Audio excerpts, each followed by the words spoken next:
Senator, um, Liz Cheney and George Soros, that kind of does sum it up, does it not? And that's just the ultimate in pettiness on the part of this administration.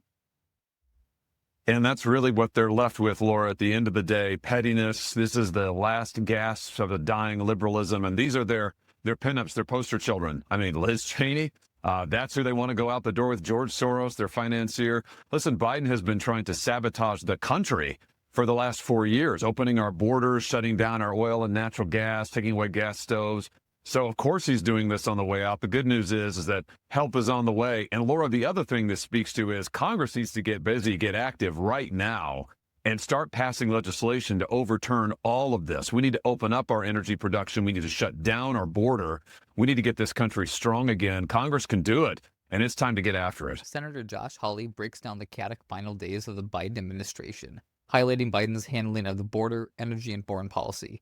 Stick around as we unpack their critique of the Biden administration and what it means for the future of American politics.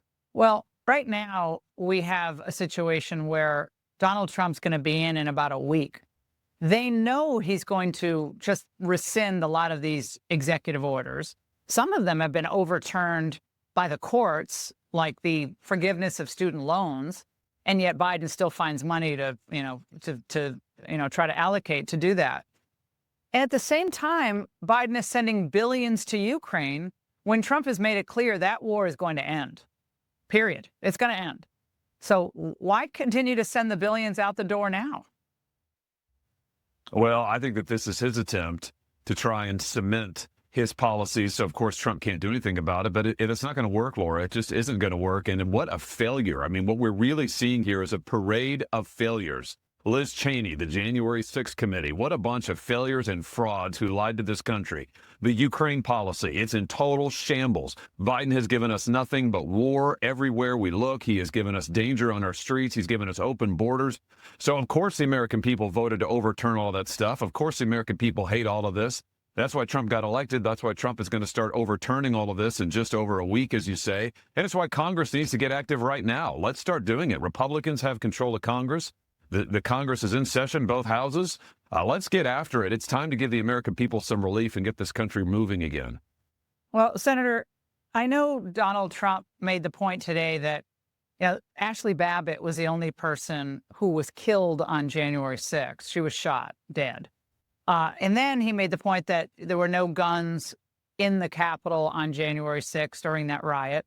But then Daniel Dale, the fact checker on CNN, decides to do this. Watch.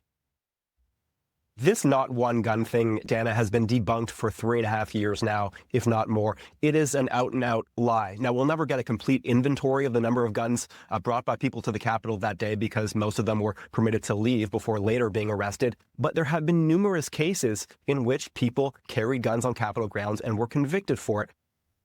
Isn't it the case that they understand what Trump was saying there, that this was not an effort to carry out an insurrection at the Capitol? There were people who shouldn't have done what they did, but in general, this was not the way it was portrayed by the media or by the Democrats.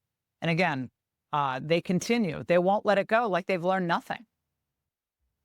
And the whole country knows that, Laura. I mean, the whole country has looked at this. They know the facts. They know that the Democrats tried to turn this into their issue that they thought they could win on forever by, frankly, lying to the country about what happened that day, by prosecuting people who were there peacefully, Laura, who did nothing wrong. I mean, really, it's an outrage what they have tried to do. The country knows it, which is why when they said all this about Trump and they tried to kick him off the ballot and they called him an insurrectionist, the courts threw that out, and the country looked at that and they said, yeah, we don't agree with that. They just reelected the guy. They rendered their judgment on this. And I think the country is tired of the Democrats' playbook. They're tired of the lies. They're tired of the division. They're tired of the Democrats making this country weak.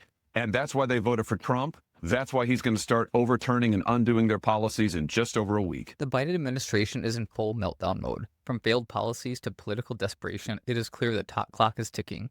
The big question is, what happens next when Trump takes office? Thanks for watching. If you enjoyed this, make sure to like, comment, and subscribe for more bold and unapologetic content.